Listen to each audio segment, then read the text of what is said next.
नमस्कार, यो AP news खबरको संकेत हो। अहिले तपाईँ पालिकाहरूको खबर दिने नेपालको एकमात्र खबर बुलेटिन पालिका खबरमा हुनुहुन्छ। म करिश्मा कार्की। पालिका खबर बुलेटिन आइसिआइडीले एबी न्यूज खबरमा प्रत्येक दिन साँझ 6 देखि 7 बजेसम्म र दिउँसो 3 देखि 4 बजेसम्म पुनः प्रसारण गर्दै आइरहेको छ। देशभरका 77 जिल्लाका रेडियोबाट पनि यो खबर बुलेटिन प्रसारण भइरहेको छ।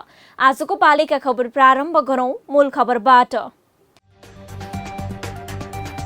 सिन्धुलीको दुधौलीमा जनचेतना फैलाएर महामारी रोकिँदै कोरोना संक्रमितको आइसोलेसनमा उपचार हुँदै साह्रो गाह्रो भए घरमै पुगेर उपचार गर्छन् चिकित्सक। स्थानीय तहले 8 प्रकारका कर र 40 प्रकारका शुल्क लिन पाउने। सम्पत्ति र भूमि करले भने नागरिक दोहोरो मारमा।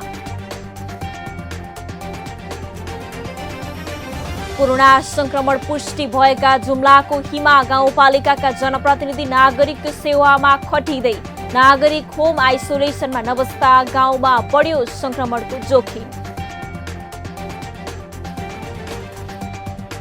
र पाल्पाको रामपुरमा शीत भण्डार सञ्चालनमा उपज भण्डारण गर्न अन्यत्र जानुपर्ने बाध्यताको अन्त्य। कृषक भए दङ्ग।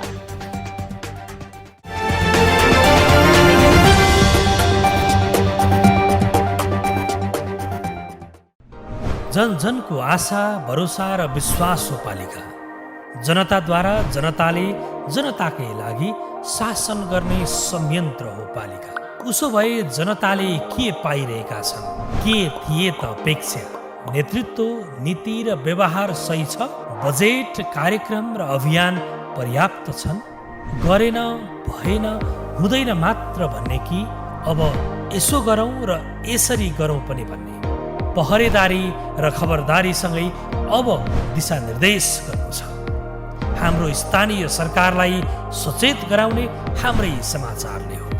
अब अट्नेछ सबैको खबर। यो हो पालिका खबर।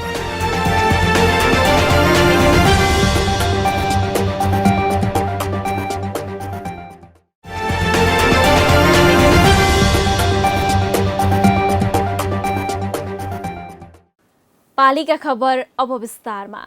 यति बेला सिङ्गो देश नै कोरोना भाइरस कोभिड-19सँगको लडाईँमा छ। स्थानीय प्रशासनले संक्रमण रोकथाम तथा नियन्त्रणका लागि निषेधाज्ञा जारी गरेको छ।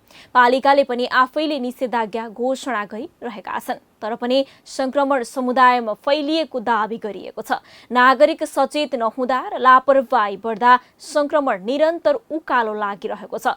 यस अवस्थामा दुधौली नगरपालिकाले नागरिक उपचार र संक्रमण फैलन नदिन जनचेतनामूलक कार्यक्रम सञ्चालन गर्दै आएको छ। सिन्धुलीबाट पालिका खबरदाता एनबी अधिकारीको एक रिपोर्ट। समुदायमा भुसको आगो झैँ यति बेला कोरोना भाइरस संक्रमण फैलिएको छ। सिन्धुलीको दुधौली नगरपालिकामा हालसम्म दोस्रो लहरबाट 346 जना संक्रमित भएका छन्। हालसम्म 138 जना कोरोना मुक्त भएका छन् भने 5 जनाको मृत्यु भइसकेको छ। संक्रमित भएका आफ्ना नगरवासीलाई जनप्रतिनिधिले घरमै पुगेर स्वास्थ्य अवस्था बुझ्ने गरेका छन्, जसका कारण संक्रमित बलियो मन बनाउँदै होम आइसोलेसनमा बस्दै आएका छन्। दुधौली नगरपालिकामा मैले स्वास्थ्य शाखामा समन्वय गरी मलाई हल्का श्वास प्रश्वासमा समस्या आए पश्चात मैले दुधौली नगरपालिकाको स्वास्थ्य शाखामा कोर्डिनेसन गरिसकेपछि मलाई पिसिआर गर्ने सल्लाह दियो।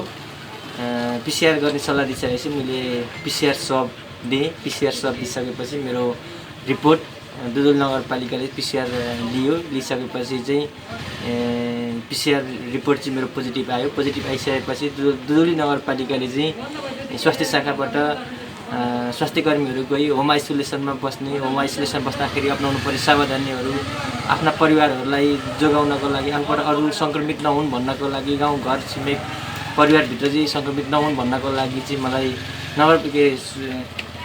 भित्र बस्दाखेरि आइसोलेसनभित्र बस्दाखेरि चाहिँ अपनाउनु पर्ने कुराहरूलाई चाहिँ सल्लाह दिनुभयो। नगरपालिकाले संक्रमण नियन्त्रण तथा रोकथामका लागि लक्षण देखिएका र शङ्का लाग्ने नगरवासीको कोरोना परीक्षण गर्ने व्यवस्था मिलाएको छ। यदि संक्रमण पुष्टि भएको खण्डमा स्थानीय तहले निर्माण गरेको आइसोलेसनमा राखेर उपचार गर्ने व्यवस्था मिलाइएको छ। अब यसको चाहिँ यो कस्तो छ भनेदेखि कोभिड लागेका साथीहरू अहिले बाहिर निस्किन चाहनु भएको छैन, केही जो अलिक नबुझ्ने हुनुहुन्छ उहाँहरू र उनीहरूलाई चाहिँ औषधि उपचार नपुगेको अवस्था छ। त्यसको लागि चाहिँ हामीहरूले चाहिँ प्रत्येक वडामा चाहिँ खोजी गर्नुपर्ने के हो, तपाईँलाई रोग लागेको हो होइन, सामान्य ज्वरो हो कि कोभिडै लागेको हो, त्यो चाहिँ खोजी गर्नुपर्ने छ र उनीहरूलाई चाहिँ औषधि उपलब्ध गराउनुपर्ने छ। नगरपालिकामा संक्रमण दर बढ्दो अवस्थामा छ। संक्रमण नियन्त्रणका लागि नगरपालिकाको एक्लो प्रयासले मात्र सम्भव नहुने भन्दै गैर सरकारी संस्थाले समेत स्वास्थ्य सामग्री हस्तान्तरण गर्दै आएका छन्, जसका कारण संक्रमितको उपचारमा समेत सहयोग पुगेको छ। पालिकाको समयमा सेतु नेपाल घुमलटाल ललितपुरको चाहिँ सहयोगमा हाम्रो संस्था सामूहिक सरकार समाज सिन्धुलीले यहाँ विभिन्न स्वास्थ्य सामग्रीहरू यो कोभिड सङ्क्रमित बिरामीहरूको लागि चाहिँ अत्यावश्यक सामग्रीहरू चाहिँ हामीले यहाँ सपोर्ट गरेका छौँ र हाम्रो संस्थाले हिजो कमलामाई नगरपालिकामा चाहिँ त्यहाँ कोभिड सङ्क्रमितहरूको लास व्यवस्थापनको लागि चाहिँ सहयोग गरेको छ र अस्ति फिकलमा हामीले अक्सिजन सिलिन्डरहरू सपोर्ट गरेका छौँ र आगामी दिनमा हाम्रो कार्ययोजनामा चाहिँ अरू चाहिँ स्थानीय तहहरूलाई चाहिँ आवश्यक पर्ने चाहिँ यो कोभिड सङ्क्रमणको रोकथाम तथा नियन्त्रणको लागि चाहिँ आवश्यक स्वास्थ्य सामग्रीहरू चाहिँ अझै सकेसम्म भजमजदुर चाहिँ विभिन्न सरकारी सहायता निकायहरूसँग चाहिँ समन्वय गरेर हामीले अझै सहयोग गर्ने चाहिँ हाम्रो योजना रहेको छ। कोरोना भाइरसबाट संक्रमित भएकालाई हेयको दृष्टिकोणले हेर्दा नगरपालिकामा संक्रमण भए पनि लुकाएर घरमै बस्ने धेरै छन्, जसका कारण दिउँसोको भन्दा रातको समयमा स्वास्थ्य संस्था जानेको संख्या उल्लेख्य छ। यसो गर्दा स्वास्थ्यमा गम्भीर असर पर्ने निश्चित छ। अब कति केस त सिभियर केसहरू पनि आइरहेछ होइन। अब अस्ति भर्खर मैले 60% सेचुरेसन लिएर आएको मान्छे, अनि किन तपाईँहरू यति ढिला आउनुभयो त होइन। हामी चाहिँ 10 दिनदेखि बिरामी परेर घरमै बस्यो, 5 दिन सुई लगाएर 5 दिन सुईमा निको भएन, त्यसपछि लास्टमा यहाँ आउँदो रहेछ।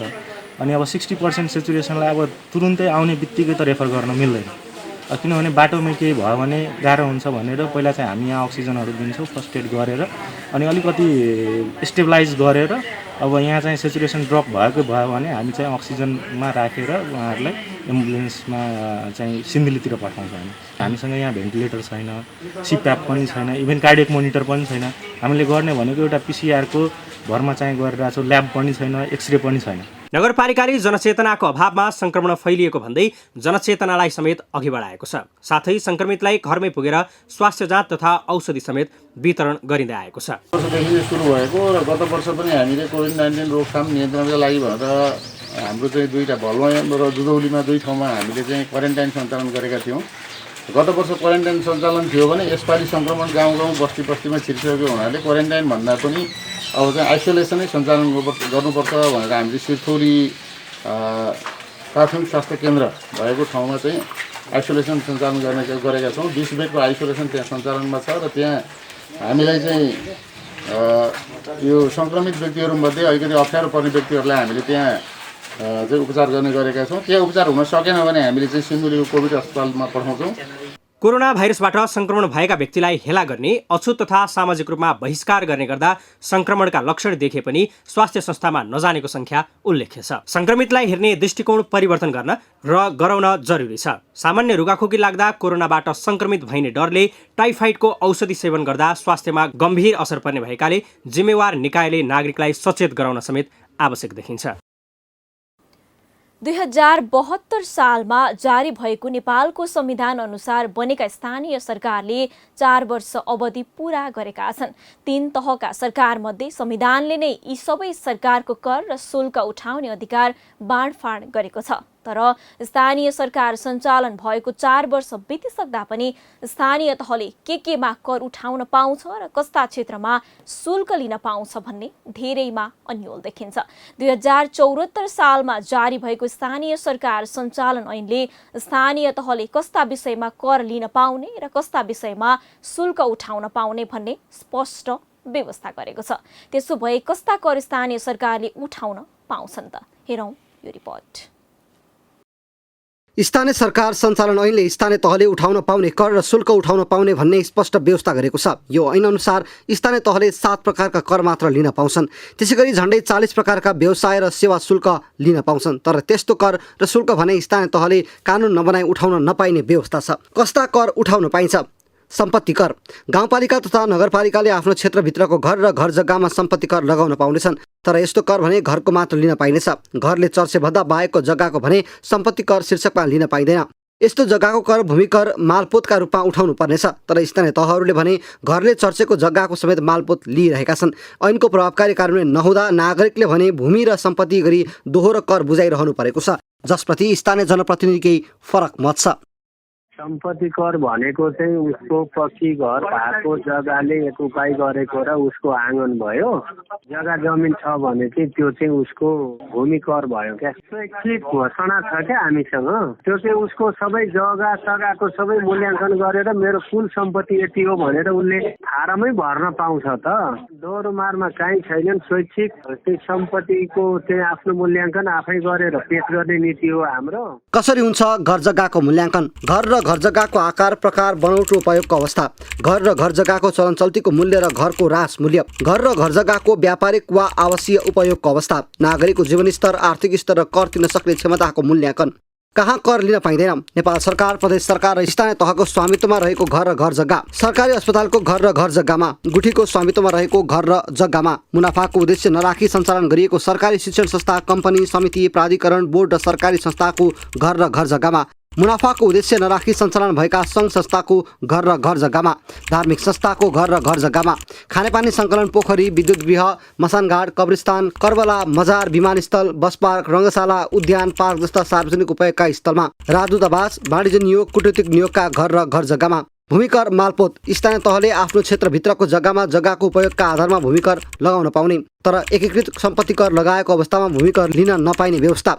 घर जग्गा बहाल कर। गाउँपालिका वा नगरपालिकाको क्षेत्रभित्र कुनै व्यक्ति वा संस्थाले भवन, घर, पसल, ग्यारेज, गोदाम, टहरा, छप्पर, कारखाना, जग्गा वा पोखरी पुरै वा आंशिक तवरले बहालमा दिँदा बहाल रकममा बहाल कर लगाउन पाइने। व्यवसाय कर। गाउँपालिका तथा नगरपालिकाले आफ्नो क्षेत्रभित्र व्यापार, व्यवसाय वा सेवामा पुँजीगत लगानी र आर्थिक कारोबारको आधारमा व्यवसाय कर लगाउन पाउने। बहाल बिटौरी शुल्क। गाउँपालिका तथा नगरपालिकाले आफ्नो क्षेत्रभित्र आफूले निर्माण, रेखदेख वा सञ्चालन गरेको हाट, बजार वा पसल वा सरकारी जग्गामा बनेका संरचनाको उपयोग बापत बहाल बिटौरी शुल्क लगाउन पाउने। पार्किङ शुल्क।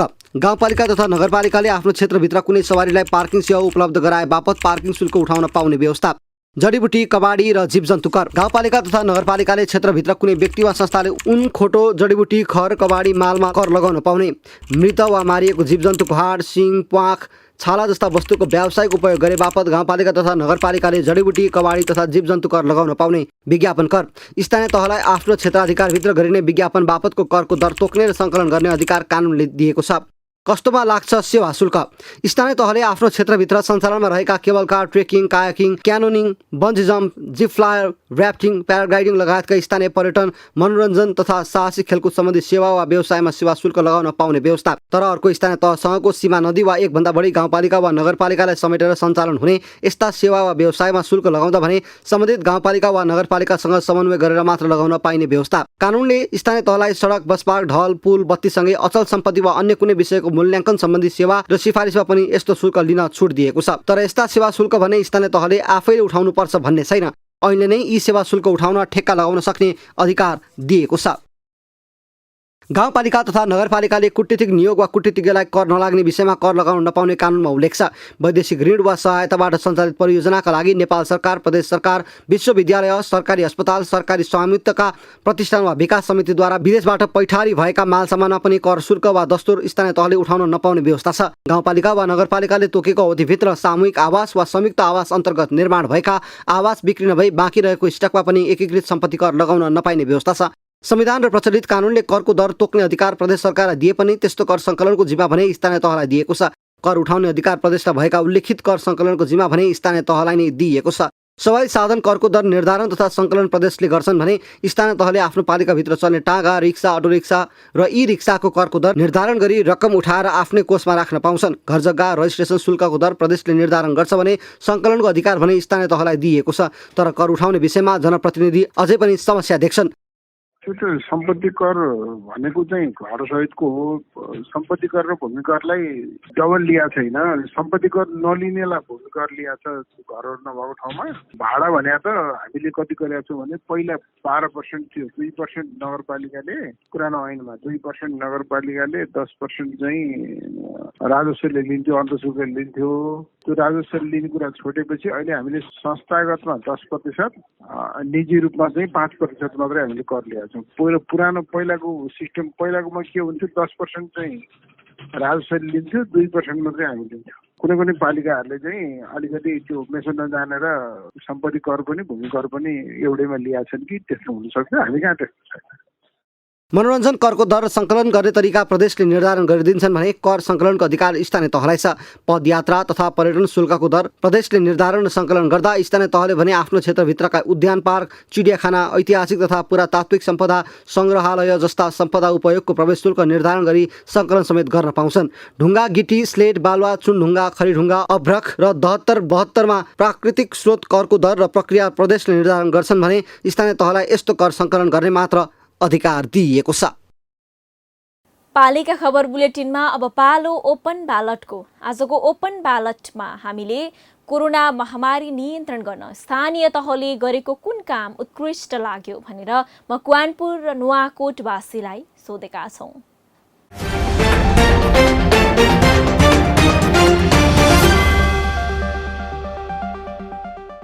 अहिले स्थानीय निकायले जति पहल कदमी गरिरहेको छ त्यति चाहिँ प्रभावकारी भइरहेको छ जस्तो मलाई लाग्दैन। स्थानीय निकायले गर्नुपर्ने पहल कदमीमा प्रत्येक वार्डमा वडा क्वारेन्टाइनहरूको व्यवस्थापन गर्नुपर्ने, बाहिरबाट आएका व्यक्तिहरू आफ्नो वडामा प्रवेश गर्ने बाहिरबाट आएका व्यक्तिहरूलाई चाहिँ PCR टेस्ट गर्नुपर्ने, स्थानीय स्तरमै देखिएका लक्षण देखिएका व्यक्तिहरूलाई होम क्वारेन्टाइनमा सुरक्षित साथ राख्नको लागि पहल कदमी गर्नुपर्ने र प्रत्येक गाउँपालिका या नगरपालिकामा आइसोलेसन सहितको अस्पतालहरू निर्माण गर्नुपर्ने काम महत्त्वपूर्ण थियो।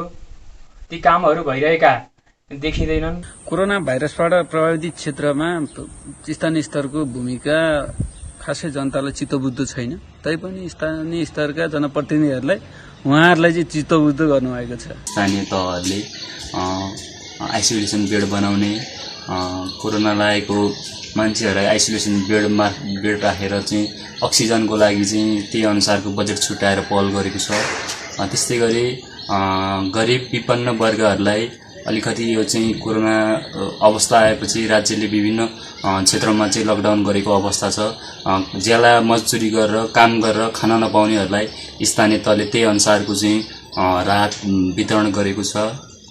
स्वास्थ्य सम्बन्धी प्रत्येक वडा प्रत्येक ठाउँमा चाहिँ जनचेतनामूलक कार्यक्रमहरू गरेको छ। के अरे अहिले पहिले चाहिँ यहाँ एउटा ग्यासको होइन अभाव थियो, त्यसको नियन्त्रण सहजताको लागि स्थानीय नगरपालिकाले मदन भण्डारी फाउन्डेसनमा ग्यास प्लान्ट उत्पादन गर्नको लागि मेसिन जडान गरेको चाहिँ यो चाहिँ एकदम उत्कृष्ट काम छ।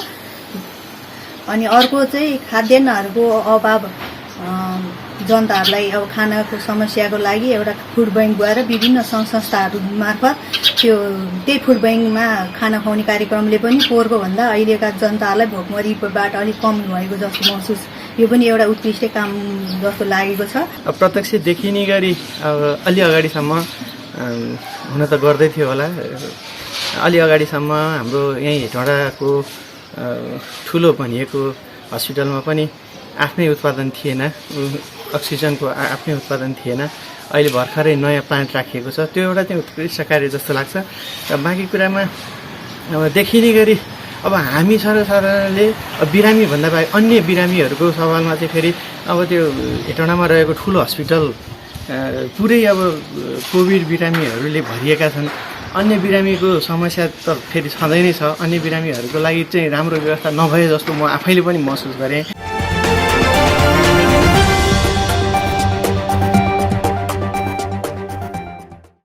पालिका खबरको सिलसिला अझै जारी छ, त्यसअघि विश्राम अघि मूल खबर। सिन्धुलीको दुधौलीमा जनचेतना फैलाएर महामारी रोकिँदै कोरोना संक्रमितको आइसोलेसनमा उपचार हुँदै साह्रो गाह्रो भए घरमै पुगेर उपचार गर्छन् चिकित्सक। स्थानीय तहले 8 प्रकारका कर र 40 प्रकारका शुल्क लिन पाउने। सम्पत्ति र भूमि करले भने नागरिक दोहोरो मारमा। कोरोना संक्रमण पुष्टि भएका जुम्लाको हिमा गाउँपालिकाका जनप्रतिनिधि नागरिक सेवामा खटिँदै। नागरिक होम आइसोलेसनमा नबस्दा गाउँमा बढ्यो संक्रमणको जोखिम। र पाल्पाको रामपुरमा शीत भण्डार सञ्चालनमा। उपज भण्डारण गर्न अन्यत्र जानुपर्ने बाध्यताको अन्त्य। कृषक भए दङ्ग।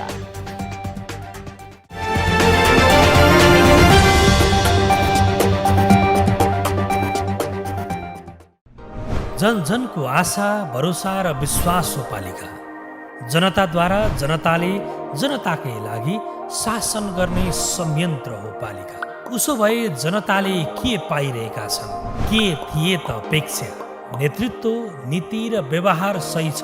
बजेट, कार्यक्रम र अभियान पर्याप्त छन्? गरेन, भएन, हुँदैन मात्र भन्ने कि अब यसो गरौँ र यसरी गरौँ पनि भन्ने? पहरेदारी र खबरदारीसँगै अब दिशानिर्देश गर्नु छ। हाम्रो स्थानीय सरकारलाई सचेत गराउने हाम्रै समाचारले हो।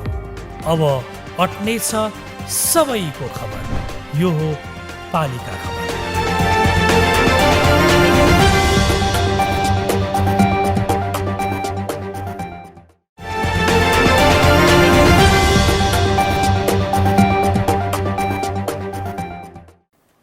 कोरोना भाइरसको संक्रमणले मुलुकलाई नराम्ररी गाँच्यो। विभिन्न जिल्लामा सक्रिय संक्रमित थपिए। संक्रमणकै कारण धेरैले ज्यान गुमाए। कतिले खेलाची गर्दा कोरोनाका कारण मृत्युवरण गर्न बाध्य भए। कति संक्रमणसँग पौठेजोरी खेल्दा खेल्दै दिवंगत बने। महामारी नियन्त्रण गर्ने क्रममा कतिपय स्थानीय सरकारका जनप्रतिनिधि नै संक्रमित भए। केहीको मृत्यु भएको तथ्याङ्क छ। अवस्था भयावह उन्मुख भइरहँदा केही जनप्रतिनिधि संक्रमित भएर पनि नागरिकको जीवन रक्षामा खटिएका छन्। संक्रमण फैलन रोक्न आफै पहल गरिरहेका छन्। जुम्लाका हिमा गाउँपालिकामा पनि यस्तै भयो। जुम्लाबाट पालिका खबरदाता मानदत्त रावलको एक रिपोर्ट। कोरोना संक्रमण रोकथाम तथा नियन्त्रण गर्नका लागि काम गर्ने क्रममै जुम्लाको हिमा गाउँपालिकाका जनप्रतिनिधि संक्रमित भए। वडाध्यक्ष मुनबहादुर बुढा कोरोना संक्रमित भए। महामारीमा नागरिकको सेवामा खटिरहँदा वडाध्यक्ष नै संक्रमित भएका हुन्। कोरोना संक्रमणको बेला होस् या अन्य जनताको काम होस्, निकै तदारुकताका साथ आफ्नो जिम्मेवारी पूरा गर्नेमा पछि पर्ने गरेका छैनन्। देशभर फैलिएको कोरोना संक्रमणको दोस्रो लहर जुम्लाको हिमा गाउँपालिकाको गाउँ गाउँमा फैलिसकेको छ। वडाध्यक्ष मात्र नभई गाउँपालिकाका अध्यक्ष रजबहादुर शाही सहित पालिकाभरका 17 जना नागरिकमा कोरोना पुष्टि भयो। तर दुवैजना 10 दिनको होम आइसोलेसनपछि पुनः नागरिकको सेवामा खटिएका छन्। मापदण्डहरू अपनाउनुपर्छ। कसैले पनि हेरचेक्राइ गर्नु हुँदैन। हामी सुरक्षाका मापदण्ड नअपनाइकन, हामी सुरक्षित नभइकन हाम्रो जीवन सुरक्षित छैन। यो अवस्थामा त्यसो भएको कारणले गर्दा यो जुन विश्वभरि फैलिएको जुन कोरोना भाइरस हो, यसले गर्दा हिमा गाउँपालिका पनि असित हुन सकेन। स्वयं वडा पनि असित हुन सकेन। स्वयं म वडा अध्यक्ष, म एउटामा के खुसी छु भने जनताको घर घर जाँदै गर्दा जनताहरूका बिरामीका अवस्था के छन् भन्ने कुरामा हामी भेट्दै गर्दा बुझ्दै गर्दा मलाई के महसुस, जनताको काम गर्दै गर्दा जनताका घर बिरामीहरूलाई भेट्दै गर्दा मलाई लाग्नु स्वाभाविक हो। मलाई त्यो पोजिटिभ देख्नु स्वाभाविक हो भनेर मलाई जनताको सेवा गर्ने क्रममा यो कोरोना देखेकोमा म असाध्यै खुसी छु। हिमा गाउँपालिकाले 5 शय्याको कोभिड अस्पताल र 20 शय्याको आइसोलेसन कक्ष निर्माण गरे पनि संक्रमितले संस्थागत आइसोलेसनमा बस्ने गरेका छैनन्। सबै संक्रमित होम आइसोलेसनमा बसिरहेका छन्। कोरोना रोकथाम तथा नियन्त्रण गर्नका लागि 6 लाख बराबरको स्वास्थ्य सामग्री खरिद गरिएको गाउँपालिकाले जनाएको छ। र पछिल्लो पिरियडमा हाम्रो यो केही बस्तीमा यो गाडी, सिमटेली र धाँस्याउँ लगायतका बस्तीमा रुगाखोकी फैलिरहेको भन्ने जुन हामीले समाचार आयो, सोही अनुसार हाम्रो स्वास्थ्यकर्मी पनि हामी परिचालन गऱ्यौँ।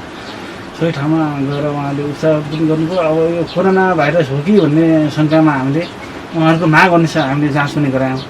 पहिलो चरणमा हामीले वडा नम्बर 4 को सामुदायिक स्वास्थ्य इकाइ तलिकुडमा 63 जनाको हामीले आइडिटी जाँच गरेकोमा 10 जना पोजिटिभ देखिनुभयो।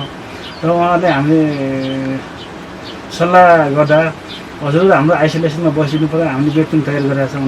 स्वास्थ्यकर्मी, जनप्रतिनिधि र कर्मचारी सबै मिलेर कोरोना रोकथाम तथा नियन्त्रण गर्नका लागि खटिँदै आएका छन्। कोरोना परीक्षण पनि गर्ने गरिएको छ, तर परीक्षणबाट पुष्टि भएका नागरिक भने संस्थागत आइसोलेसनमा बस्न मानेका छैनन्। तयारी गर्ने कुराहरूमा आइसोलेसन बेड बनाइयो, त्यो मान्छेविहीन छन्, बेडहरू छन्। हामीले कोभिडको लागि 5 बेड र आइसोलेसन बेड हामीले 20 बेड बनाएर भर्खर अस्ति नै सिडिओ साहब सहित र पूर्व आन्तरिक मामिला मन्त्री सहित डिएसपी जिल्लाको सबै एउटा 4% टोलीहरू आएर, पत्रकारजीहरू आएर हाम्रो गाउँपालिकाको हामी सबै टोलीले हाम्रो सबै दिने आइसोलेसन बेडहरू अनुगमन गर्ने काम पनि भयो। आइसोलेसनमा नबस्ने समस्या यहाँ मात्र होइन, अन्य स्थानीय तहमा पनि छ। स्वास्थ्य सामग्रीको अभाव र आइसोलेसन भन्दा घरमै बस्नु उचित ठान्ने संक्रमित पनि छन्। तर संक्रमित भएर पनि बाहिर हिँडडुल गर्ने महामारीलाई कमजोर आँक्ने काम भइरहेको छ। संक्रमितहरूको हेरचाह गरिरहेका स्थानीय सरकार व्यवस्थापन गर्न मात्रै सकेका छन्। तर नागरिक स्तरबाट हुने हरकतका कारणले सिङ्गो गाउँपालिका नै संक्रमणको चपेटामा पो पर्ने हो कि भन्ने चिन्ताले सताइरहेको छ। पालिका खबर बुलेटिनमा अब पालो पालिका टकको।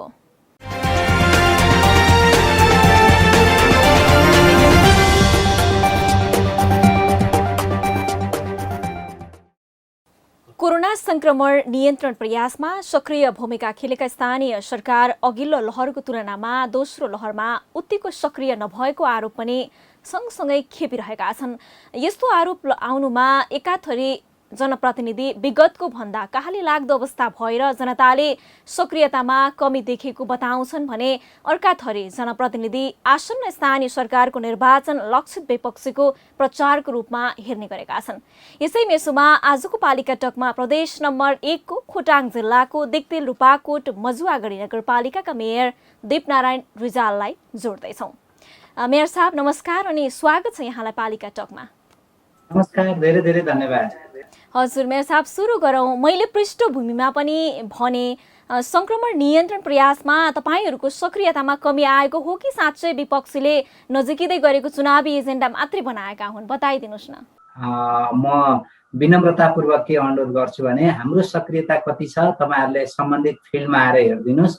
हामी रात दिन संक्रमितलाई कसरी बचाउन सकिन्छ, संक्रमण हुन कसरी जोगाउन सकिन्छ, त्यसका चाहिँ प्रारम्भिक व्यवस्थापनका कुराहरूदेखि लिएर संक्रमितलाई जटिल किसिमका संक्रमितलाई विराटनगर काठमाडौँ आफ्नै गाडी मार्फत पुर्याउने कुरादेखि लिएर निरन्तर 1 मिनेट पनि हामी खाली छैनौँ कि वास्तवमा कसरी यो कोरोनाको दोस्रो पहरलाई हामीले जित्न सक्छौँ, कसरी हामीले चाहिँ नागरिकहरूलाई बचाउन सकिन्छ, एकदमै कम भन्दा कम क्षति कसरी गराउन सकिन्छ भन्ने कुरामा हामी निरन्तर क्रियाशील छौँ। मेयर साहब, कस्तो लाग्छ यस्तो आरोपहरू सुन्दा चाहिँ यहाँलाई? हैन, अब स्वाभाविक हो, यो चाहिँ मल्टिपार्टी सिस्टममा दलीय व्यवस्थामा सरकारको हमेसा विश्वका विभिन्न मुलुकहरूलाई नै हामी हेर्न सक्छौँ, विकसित मुलुकहरूलाई पनि हामी हेर्न सक्छौँ। त्यहाँ चाहिँ सरकारले गरेका कामहरूको जहिले पनि विभिन्न हिसाबले चाहिँ आलोचनाहरू भइरहन्छ।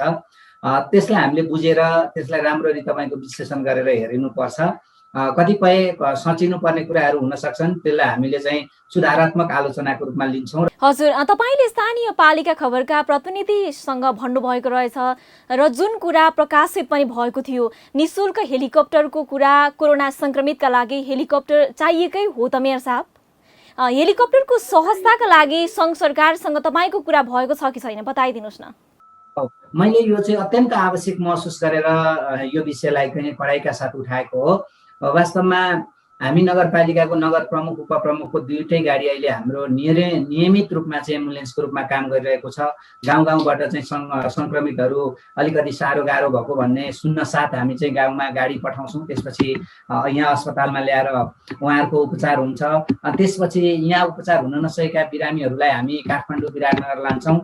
यसरी काठमाडौँ विराटनगर लाँदै गर्दाखेरि 2 जना कोरोना संक्रमितको मृत्यु भयो। 1 जनाको धुलीखेलमा पुर्याएपछि, गाडीबाट धुलीखेलमा पुर्याएपछि मृत्यु भयो।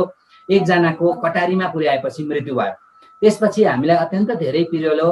वास्तवमा बिचमा त्योभन्दा अलि अगाडि हामीले नगरपालिकाकै कोअर्डिनेसनमा चाहिँ सम्बन्धित संक्रमितका परिवारहरूले पैसा तिर्ने गरी त्यो हेलिकप्टरलाई 3,50,000 तिर्नु पर्यो। त्यो कुराले चाहिँ निकै नराम्ररी हामीलाई पिरोलो, किनभने हामीले चाहिँ संक्रमितहरूलाई अति गाह्रो भएका सङ्क्रमितहरूलाई हेलिकप्टरबाट निःशुल्क पठाउनको लागि नगरपालिकाको त्यो क्षमता त्यो स्रोतको हैसियत छैन। त्यसो भएको हुनाले चाहिँ सम्माननीय प्रधानमन्त्रीज्यूलाई हामीले चाहिँ अनुरोध गरेर पत्र पठाएका हौँ नगरपालिकाको तर्फबाट। सम्माननीय प्रधानमन्त्रीज्यूलाई सम्बोधन गरेर गृह मन्त्रालय, स्वास्थ्य मन्त्रालय, प्रदेशमा चाहिँ मुख्यमन्त्रीको कार्यालय अनि त्यस पछाडि चाहिँ सामाजिक विकास मन्त्रालयलाई हामीले चाहिँ पत्रचार गरेर अनुरोध गरेको हो। हजुर मेयर साहब, यति लामो निषेधाज्ञा झेलिरहेका छन् जनताले, निकै जटिल अवस्था भइसकेको छ। पहिलो लहरमा लाखौँ रुपियाँ राहत बाँडेर सकिएको थियो। यसपटक राहत दिने तदारुकता स्थानीय सरकारले खासै देखाएन, किन मेयर साहब?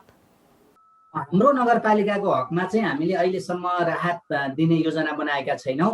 हामीले लकडाउनलाई पनि बन्दाबन्दीलाई पनि अत्यन्त कडाइ गरेका छौँ। एउटा वडादेखि अर्को वडामा जाने कुरालाई हामीले सिल गरेका छौँ। एउटा पालिकाबाट अर्को पालिकामा जाने कुरालाई हामीले प्रतिबन्ध लगाएका छौँ।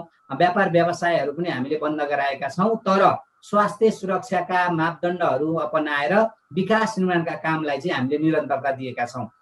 जब हामीले विकास निर्माणका कामहरू रोक्छौँ, सार्वजनिक निर्माणका कामहरू रोक्ने बित्तिकै हामीले चाहिँ वास्तवमा धेरैभन्दा धेरै मान्छेहरूको रोजगारी गुम्छ। त्यसपछि हामीले राहतका प्याकेजहरू अनिवार्य लानुपर्छ। हो, यो कुरालाई मध्यनजर गरेर दिक्तेल, रूपाकोट, मजुवागढी नगरपालिकाले चाहिँ निर्माणका कामहरूलाई अत्यन्तै उच्च सुरक्षा सावधानी अपनाएर निर्माणका कामहरूलाई निरन्तरता दिने। मेयर साहब, यो सङ्घ सरकारले कोरोना सङ्क्रमण नियन्त्रणका लागि चाहिँ कुनै बजेट दिएको छ र अहिलेसम्म?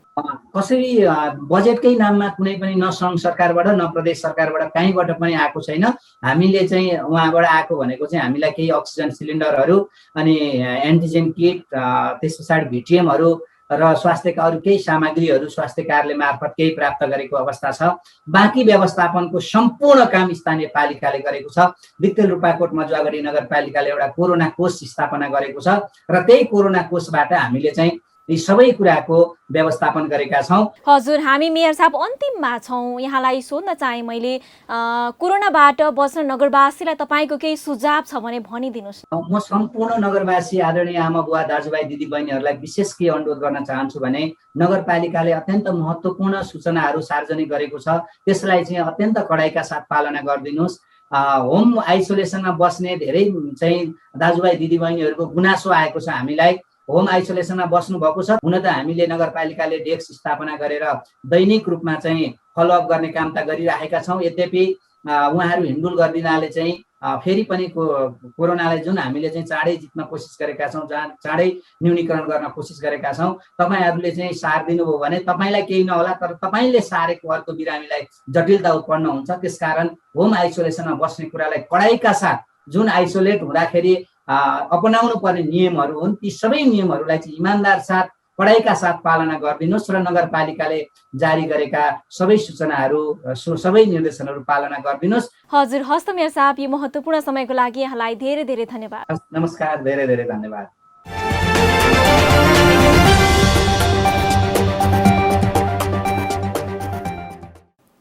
अब अट्नेछन् सबैका खबर, यो हो पालिका खबर। पालिका खबरको सिलसिला अझै जारी छ, त्यसअघि विश्राम अघि मूल खबर। सिन्धुलीको दुधौलीमा जनचेतना फैलाएर महामारी रोकिँदै कोरोना संक्रमितको आइसोलेसनमा उपचार हुँदै साह्रो गाह्रो भए घरमै पुगेर उपचार गर्छन् चिकित्सक। स्थानीय तहले 8 प्रकारका कर र 40 प्रकारका शुल्क लिन पाउने। सम्पत्ति र भूमि करले भने नागरिक दोहोरो मारमा। कोरोना संक्रमण पुष्टि भएका जुम्लाको हिमा गाउँपालिकाका जनप्रतिनिधि नागरिक सेवामा खटिँदै नागरिक होम आइसोलेसनमा नबस्दा गाउँमा बढ्यो संक्रमणको जोखिम। र पाल्पाको रामपुरमा शीत भण्डार सञ्चालनमा, उपज भण्डारण गर्न अन्यत्र जानुपर्ने बाध्यताको अन्त्य, कृषक भए दङ्ग।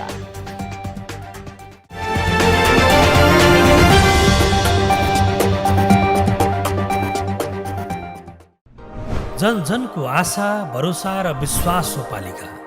जनताद्वारा, जनताले जनताकै लागि शासन गर्ने संयन्त्र हो पालिका। उसो भए जनताले के पाइरहेका छन्? के थिए त अपेक्षा? नेतृत्व, नीति र व्यवहार सही छ? बजेट, कार्यक्रम र अभियान पर्याप्त छन्?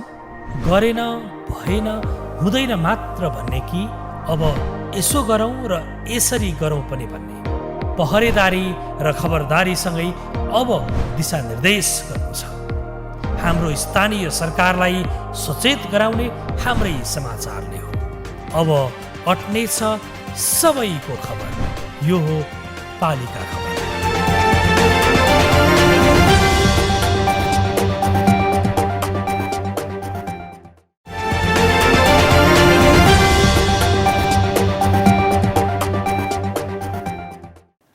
गत वर्षको लकडाउनमा धेरै कृषि उपज कुहिएर खेर गए।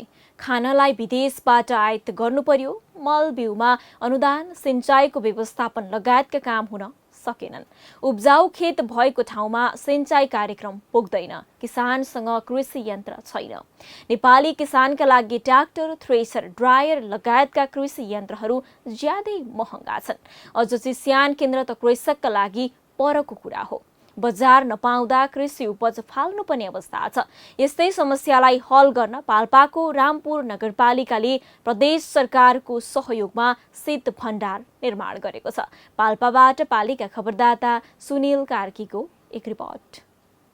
पाल्पाको रामपुर नगरपालिकामा ठूलो क्षमताको शीत भण्डार सञ्चालनमा आएको छ। लुम्बिनी प्रदेश सरकार र रामपुर नगरपालिकाको संयुक्त लगानीमा निर्माण भएको शीत भण्डार अहिले प्रयोगमा आएको हो। 300 मेट्रिक टन क्षमताको शीत भण्डार आर्थिक वर्ष 2076-77बाट निर्माण सुरु भएको थियो। शीत भण्डार अन्तर्गत रहने कार्यालय भवन निर्माणाधीन अवस्था रहे पनि 5वटा च्याम्बर सहितको शीत भण्डार तयार गरेपछि प्रयोगमा ल्याइएको हो। शीत भण्डार प्रयोगमा आएसँगै विगतमा अन्य स्थानमा भण्डारण गर्दै आएका कृषक उत्साहित भएका छन्। यो कोल्ड स्टोर अब सञ्चालन हुँदा त धेरै खुसी लाग्छ, किनकि हामीले अन्त अब गलेङ जिमुवा अथवा भैरवा पठाउनु पर्ने हुन्थ्यो। त्यसमा पठाउनु यहीँ काम छ, तर अलि ढिलो भइदियो होइन, अलि चाँडै भइदिएको भए अझै राम्रो सहज हुन्थ्यो होइन। कृषकहरूको अब घरमा राख्दा कति त आलु बिग्रिने डर पनि भइसकेको थियो। अहिले यत्तिकैमा पनि केही खुसी छौँ, हामी धेरै खुसी छौँ। अब आइसलबाट त अब हामीले यहीँ राख्न पाइने भयो होइन। यसको लागि राम्रो भएको छ। अब अझै पनि यसको लागि के हुनु पर्यो भने कोल्ड स्टोरले हाम्रो जति पनि आलु राखियो यसको चाहिँ हाम्रो अचानक कुहियो भने कोल्ड स्टोरले जिम्मा लिइदिएदेखि अझ राम्रो हुन्थ्यो भन्ने हाम्रो धारणा छ। निर्माण कम्पनी रविना अभिसा जेभी काठमाडौँले 3,26,76,567 मा सम्झौता गरी काम अघि बढाए पनि अघिल्लो वर्षको लकडाउनको कारण निर्माण प्रभावित बन्न पुगेको थियो। गत पुस मसान्तमा तयार हुने आशाका साथ नगरपालिकाले आलु खेती प्रवर्धनका लागि सहयोग गरेको थियो। निरन्तरको पहलपछि बल्ल अहिले शीत भण्डार प्रयोगमा ल्याउन सम्भव भएको हो। हामीले यो रामपुर नगरपालिकामा यो शीत भण्डार निर्माण भएको छ। यसलाई बेलामा नै सक्न यो पुसको 2077 पुससम्म सक्न पर्ने कार्यक्रम थियो, तर विविध कारणले गर्दा सकिएको थिएन र रामपुर नगरपालिकाले यसलाई अलि बढी फलोअप गर्ने कारणले गर्दाखेरि अहिले ढिलै भए पनि हामीले शीत भण्डार सञ्चालन गर्न सकेका छौँ। र यहाँका हामीले विशेष त आलुलाई बढी फोकस गरे पनि यहाँ अन्य किसिमका सामानहरू, तरकारीहरू राख्न सक्ने खालको यहाँ व्यवस्थापन हामी गर्न खोजिरहेका छौँ। रामपुर नगरपालिकामा यो शीत भण्डार बनिसकेपछि किसानहरूले पाउने धेरै कुराको चाहिँ अब कतिपय बिग्रन सक्ने सम्भावना थियो नि, त्यो अब नबिग्रन सक्छ। त्यसैले गर्दा यो रामपुर नगरपालिकाको एउटा गहनाको रूपमा पनि रहेको छ। यो विशेषतः आलुलाई बढी फोकस गरिएको छ। यसलाई शीत भण्डार निर्माण भएपछि रूपन्देही स्याङ्जासम्म कृषि उपज भण्डारण गर्न जानुपर्ने समस्याबाट रामपुरका किसान मुक्त भएका छन्। चिस्यान केन्द्रमा अहिले नगरका विभिन्न वडाका कृषकले बिउ तथा आलु भण्डारणका लागि ल्याएका छन्। यस रामपुर नगरपालिकामा निर्माण भएको यस शीत भण्डारमा यस सञ्चालनको लागि चाहिँ अधिकतम 6 रुपियाँ प्रति किलोका रूपमा चाहिँ किसानहरू मार्फत चाहिँ यस ठेकेदार लिने गरी यस शीत भण्डार सञ्चालन भइरहेको छ र उहाँहरूले चाहिँ निश्चित रकम रामपुर नगरपालिकाले बुझाउने र त्यहाँको चाहिँ व्यवस्थापकीय पक्षहरू जस्तै विद्युत खर्च, व्यवस्थापन खर्च, अन्य मर्मत सम्भार खर्चहरू चाहिँ उहाँहरूले ठेक्कावालाले बिहोर्ने गरी चाहिँ ठेक्का सम्झौता भएको छ। शीत भण्डारको 5वटा च्याम्बर मध्ये इस्टिमेट अनुसार निर्माण कम्पनीले 3वटा सञ्चालन गरिसकेको छ। बाँकी 2वटा च्याम्बर सञ्चालनको जिम्मेवारी नगरपालिकाको छ। बाँकी 2वटा च्याम्बर आगामी आर्थिक वर्षमा सञ्चालनमा ल्याइने नगरपालिकाले दाबी गरेको छ। रामपुर नगरपालिकाले अहिले करिब 300 मेट्रिक टन अट्ने क्षमता भएको शीत भण्डारण तयार गरिसकेको छ। प्रदेश सरकार र स्थानीय सरकारको लागत सहभागितामा यो शीत भण्डारण करिब अब कम्प्लिट भइसकेको छ। 5वटा चेम्बर भएको शीत भण्डारणमा 3वटा चेम्बरका सबै कामहरू कम्प्लिट भइसकेको छ भने 2वटा चेम्बरमा अब यो आउने आर्थिक वर्षमा नगरपालिकाले फेरि त्यसलाई सम्पन्न गर्नेछ र अहिले हामीले जुन छ एउटा आलु राख्नको लागि रामपुर नगरपालिकाभित्र उत्पादन भएका आलुहरू चाहिँ राख्ने कामहरू सुरु भइसकेको छ। शीत भण्डार सञ्चालनमा आएसँगै कृषि उपज भण्डारण गरी आवश्यकता अनुसार बजारमा पठाउन सहज भएको छ। करोडौँको लगानीमा तयार भएको चिस्यान केन्द्रलाई निरन्तर रूपमा सञ्चालन गर्न नगरले कृषकलाई प्रोत्साहन गर्नुपर्ने र कृषक भने व्यावसायिक रूपमा कृषि खेतीमा लाग्न जरुरी छ। पालिका खबर बुलेटिनमा अब पालो पालिकामा आज दिनभर कुन पालिकामा के भयो, सहकर्मी सन्तोष पोखरेलको साथमा पालिकामा आज।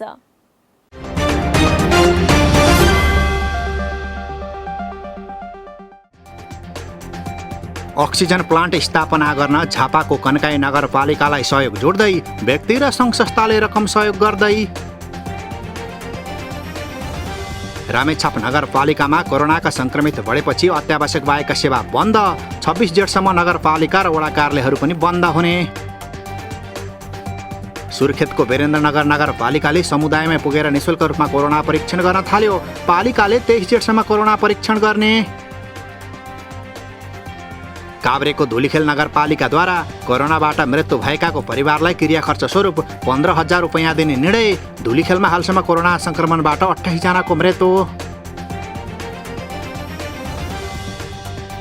गाउँ नै कोरोना संक्रमणले प्रभावित भएपछि जुम्लाको तातोपानी गाउँपालिका 6 को रावतबाडा गाउँ एक साताका लागि सील। पालिकाले परीक्षणको दायरा बढायो। काठमाडौँको कागेश्वरी मनोहरा नगरपालिकाले चिनिया भेरोसेल खोप लगाउने विषयमा स्वास्थ्य शाखासँग गर्यो छलफल। 25 जेठदेखि ज्येष्ठ नागरिकलाई खोप लगाइने। आगामी आर्थिक वर्षका लागि सरकारले स्थानीय तहका सन्दर्भमा प्रस्तुत गरेको बजेट र स्थानीय तहले बजेट तर्जुमा गर्दा ध्यान दिनुपर्ने विषयमा गाउँपालिका राष्ट्रिय महासङ्घले विज्ञहरूसँग गर्यो छलफल। छलफलमा जनप्रतिनिधिको पनि सहभागिता। मकवानपुरको राक्सिराङ गाउँपालिकाको 2 वडाका 1000 घर परिवारलाई नेपाली काङ्ग्रेस मकवानपुरले खाद्य सामग्री सहयोग गर्यो। सामग्री गाउँपालिकाका अध्यक्ष राजकुमार मल्ललाई हस्तान्तरण। पाल्पाको रामपुर नगरपालिकाले आगामी आर्थिक वर्षको वार्षिक नीति कार्यक्रम तथा बजेट निर्माणका लागि पालिकावासीसँग माग्यो राय सुझाव। राय सुझाव 7 दिनभित्र पालिकाको इमेलमा पठाउनु पर्ने। कोरोना परीक्षणको दायरा बढाउँदै सोलुखुम्बुको सोलु दुधकुण्ड नगरपालिका पालिकाले क्वारेन्टिन र आइसोलेसनमा बेड थप्यो। होम आइसोलेसनमा स्वास्थ्य लाभ गरिरहेका संक्रमितलाई भेट्दै स्याङ्जाको गल्याङ नगरपालिका। लायन्स क्लब अफ गल्याङ सिटीद्वारा नगर अस्पताललाई हाई फ्लो अक्सिजन मेसिन प्रदान। नुवाकोटको ककने गाउँपालिकाद्वारा कोरोना लागेर ज्यान गुमाएका व्यक्तिका परिवारलाई क्रिया खर्च बापत 25,000 रुपैयाँ उपलब्ध गराउने। संक्रमण पुष्टि भएकालाई पनि 5,000 रुपैयाँ दिने निर्णय। कालीकोटको तिलागुफा नगरपालिकाले 10 शय्याको नगर अस्पताल निर्माण गर्यो। अस्पतालले सेवा दिन थालेपछि नगरवासी दङ्ग।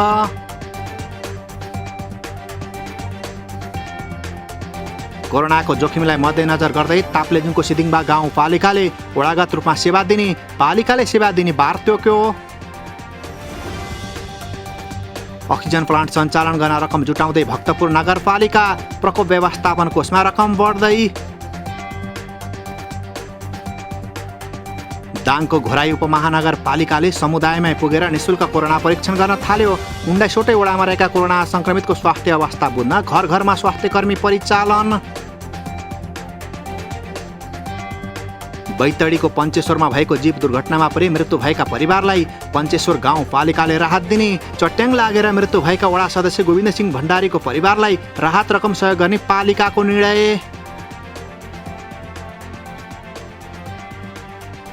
जाजरकोटको बारेकोट गाउँपालिका कोरोना संक्रमित खोज्न र कोरोनाबाट बच्न सचेतना जगाउन घर दैलोमा पुग्न थाल्यो। गाउँ गाउँमा स्वास्थ्य कर्मी र जनप्रतिनिधि परिचालन।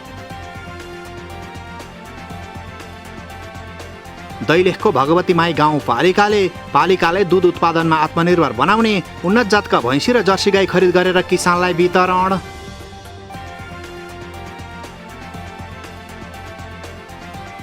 र संक्रमण हुने डरले स्वास्थ्य संस्थामा पालिकावासी आउन छाडेपछि डोल्पाको ठुलीभेरी नगरपालिकाले घर घरमा पुगेर कोरोना परीक्षण गर्न थाल्यो।